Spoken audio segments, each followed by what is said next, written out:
Good morning to all of you. Welcome to our electrical classes. अभी तक हमने पढ़ा डीसी जनरेटर का डेफिनेशन, डीसी जनरेटर का कंस्ट्रक्शन और आज हम पढ़ेंगे डीसी जनरेटर का वर्किंग प्रिंसिपल यानी डीसी जनरेटर का कार्य सिद्धांत। देखिए, DC generator works on Faraday's law of electromagnetic induction.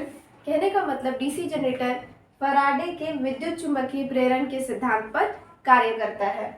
इस सिद्धांत के अनुसार क्या कहते हैं? इस सिद्धांत के अनुसार अगर किसी कंडक्टर को किसी चुंबकीय फ्लक्स को इंग्लिश में कहते हैं मैग्नेटिक फ्लक्स, ठीक है। तो इस सिद्धांत के अनुसार अगर किसी कंडक्टर को किसी चुंबकीय फ्लक्स में घुमाया जाता है तो उस कंडक्टर में ईएमएफ उत्पन्न होता है, ठीक है। इस सिद्धांत का पहला नाम क्या है? पहला नाम है Faraday's law of electromagnetic induction. Electromagnetic induction दिया किसने था? फैराडे ने दिया था। ये एक साइंटिस्ट है। देखिए, इलेक्ट्रोमैग्नेटिक इंडक्शन को हिंदी में क्या कहते हैं? विद्युत चुंबकीय प्रेरण, ठीक है। तो जो इसका प्रिंसिपल है डीसी जनरेटर का वर्किंग का, वो क्या है? इलेक्ट्रोमैग्नेटिक इंडक्शन, विद्युत चुंबकीय प्रेरण है, जिसे किस साइंटिस्ट ने दिया था? फैराडे ने दिया था। इस सिद्धांत के अनुसार क्या होता है? इस सिद्धांत के अनुसार अगर हम किसी कंडक्टर को, किसी चालक को किसी चुंबकीय फ्लक्स में घुमाते हैं तो उस कंडक्टर में, उस चालक में क्या उत्पन्न होता है? ईएमएफ। इस ईएमएफ को हम क्या कहते हैं? इलेक्ट्रोमोटिव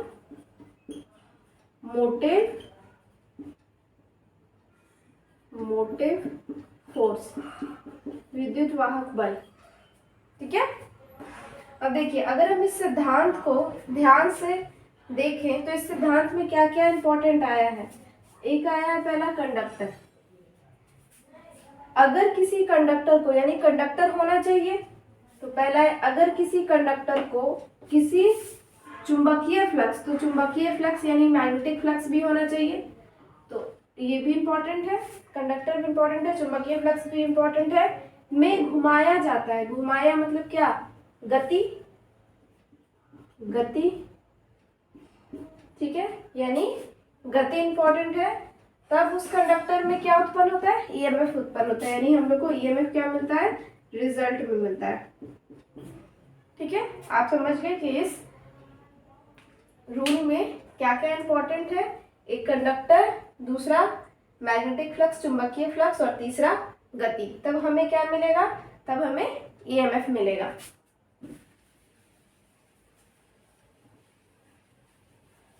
क्या क्या हम लोग को जरूरी है, इंपॉर्टेंट है? तो सबसे पहला है मैग्नेटिक फ्लक्स,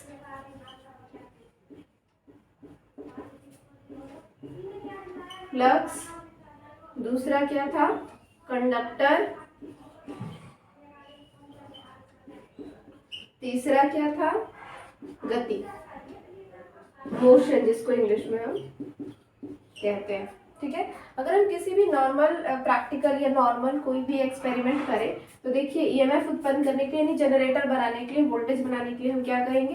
तो मान लीजिए कोई एक तार है, ये कंडक्टर है, ये एक तार है, इसको हम क्या, एक पोल में इधर एक मैग्नेट रख दीजिए नॉर्थ पोल, और इधर मान लीजिए साउथ पोल। ये दो मैग्नेट के बीच में एक कंडक्टर को रख दीजिए, और इस कंडक्टर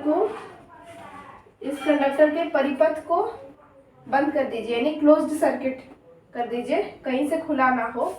और अगर इसको आप घुमाइएगा, ठीक है, इसको अगर आप इस अक्ष के अनुसार घुमाइएगा तो क्या होगा? इस कंडक्टर में ईएमएफ बनेगा, और ईएमएफ बनने के बाद इसमें करंट भी फ्लो करेगा, क्योंकि ये बंद परिपथ है, ठीक है। ईएमएफ मतलब क्या हो गया? ईएमएफ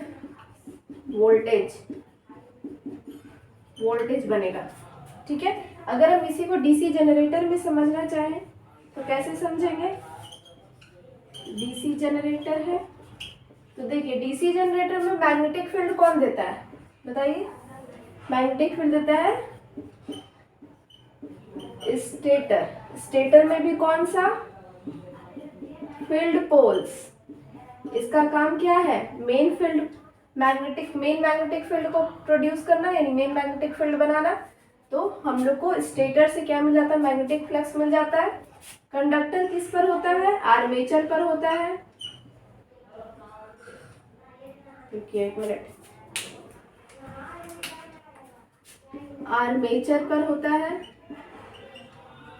और मोशन हम क्या देते हैं, जो हम अंदर यांत्रिक ऊर्जा दे रहे थे, यांत्रिक ऊर्जा वो क्या है, वो असल में मोशन ही तो है, ठीक है, मैकेनिकल एनर्जी ME, ठीक है। तो हम जो मैकेनिकल एनर्जी को यांत्रिक ऊर्जा दे रहे थे वो हो गया मोशन। कंडक्टर, आर्मेचर पर कंडक्टर होता है। आर्मेचर किसका पार्ट है, रोटर का पार्ट है, ठीक है। तो रोटर में आर्मेचर होता है। मैग्नेटिक फील्ड किस में होता है, स्टेटर में होता है। स्टेटर के फील्ड पोल्स क्या देता है, मैग्नेटिक फ्लक्स देता है। तो देखिए अगर हम कंस्ट्रक्शन के हिसाब से देखें तो ये हो गया, एक मिनट,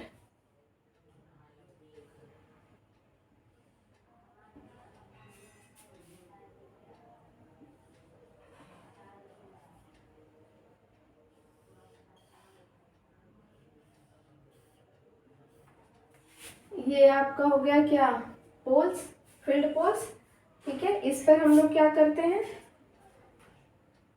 इस पर हम लोग वाइंडिंग करते हैं, ठीक है। मान लीजिए एक तार है, इस तार से हम वाइंडिंग करेंगे,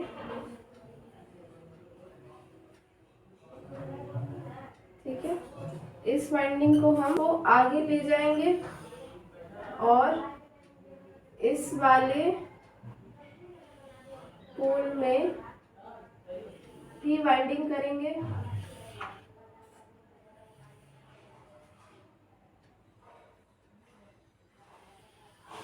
और यहाँ से एक तार निकाल लेंगे। ये जो होगा इसमें हम जैसे ही सप्लाई देंगे, सप्लाई कैसा सप्लाई देंगे, हम DC देंगे, ठीक है। तो याद रखिएगा कि जनरेटर में हम लोग थोड़ा सा सप्लाई देते हैं स्टेटर में फील्ड बनाने के लिए। जैसे ही हम इसको DC देंगे, इधर से करंट फ्लो करेगा, पॉजिटिव टर्मिनल से हमेशा करंट फ्लो करता है। ये नेगेटिव है, जो छोटे से रिप्रेजेंट करते हैं उसको नेगेटिव टर्मिनल कहते हैं, और जो बड़े से रिप्रेजेंट करते हैं उसको हम पॉजिटिव टर्मिनल कहते हैं। और हमेशा करंट पॉजिटिव टर्मिनल से निकलता है। तो पॉजिटिव टर्मिनल से करंट निकला, ये देखिए ये करंट क्या है, ऐसे जा रहा है। करंट का डायरेक्शन अगर देखिएगा तो करंट ऐसे गया, फिर ये इधर आया, फिर ये ऊपर गया, ठीक है, फिर ये बाहर निकल के नेगेटिव टर्मिनल में आ गया, ठीक है, टोटल करंट वापस आ गया, ठीक। तो देखिए ये यहाँ देखिए जो आपको दिख रहा है, ये करंट क्या है, ऊपर जा रहा है, ये करंट नीचे जा रहा है। अगर ये मान लीजिए नॉर्थ पोल बना, साउथ पोल बना, तो ये क्या बनेगा, नॉर्थ पोल बनेगा। और अगर ये साउथ पोल बना तो वो नॉर्थ पोल बनेगा। यानी इन दोनों में करंट का दिशा अपोजिट होगा। हम लोग जो घुमाव देंगे वो अपोजिट देंगे ताकि अपोजिट पोल्स बने। तो जैसे ही हम ये सब करके स्टेटर को सप्लाई दिए, करंट दिए, तो इलेक्ट्रोमैग्नेट बनेगा ये दोनों, और फील्ड बनेगा इसके बीच में, ठीक है। जो कि इस फील्ड का डायरेक्शन क्या होगा, फील्ड का डायरेक्शन हमेशा नॉर्थ से साउथ होता है। तो इस तरह फील्ड का डायरेक्शन हो गया। तो आपको मैग्नेटिक फील्ड मिल गया पॉजिटिव, ठीक है। जो बड़ा वाला होता है उसको पॉजिटिव से रिप्रेजेंट करते हैं, छोटे वाले को नेगेटिव से रिप्रेजेंट करते हैं, ठीक है। यहाँ से करंट गया, ये साउथ पोल बना, ये नॉर्थ पोल बना। नॉर्थ से साउथ करंट का फ्लक्स का डायरेक्शन होता है। तो फ्लक्स ऐसे बन गया हमारा DC जनरेटर में। अब ये कंडक्टर कहाँ होता है, तो कंडक्टर होता है आर्मेचर में। मान लीजिए ये तो इमेजिनरी है, ये तो दिखता नहीं है फ्लक्स। अभी आप देखें दो मैग्नेट के बीच में फ्लक्स को बस महसूस कीजिएगा, जब आप उसके पास आयरन ले जाइएगा तब वो खींच लेगा, ठीक। तो इसी तरह आप समझिए कि नॉर्थ से साउथ इस डायरेक्शन में फील्ड मैग्नेटिक फ्लक्स है।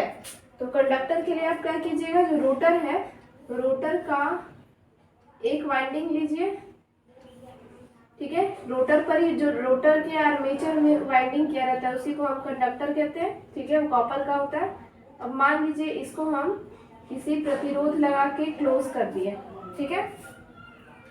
उसके बाद क्या है, मोशन। मोशन हम कैसे दे रहे हैं, तो याद है आपको कि हम जब ये पढ़े थे, क्या पढ़े थे, जब हम DC जनरेटर पढ़े थे, तो DC जनरेटर में हम इनपुट क्या दिए थे, मैकेनिकल एनर्जी यानी यांत्रिक ऊर्जा दिए थे, तभी हम लोग को इलेक्ट्रिकल एनर्जी मिला था, ठीक है।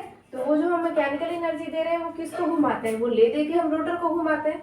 तो अगर हम रोटर को किसी दिशा में घुमाएं, इस दिशा में घुमाएं, तो क्या होगा, इस इस वाले कंडक्टर में ईएमएफ बनेगा, ठीक है। पहले तो इसमें ईएमएफ बनेगा, ईएमएफ मतलब वोल्टेज बनेगा, ठीक है।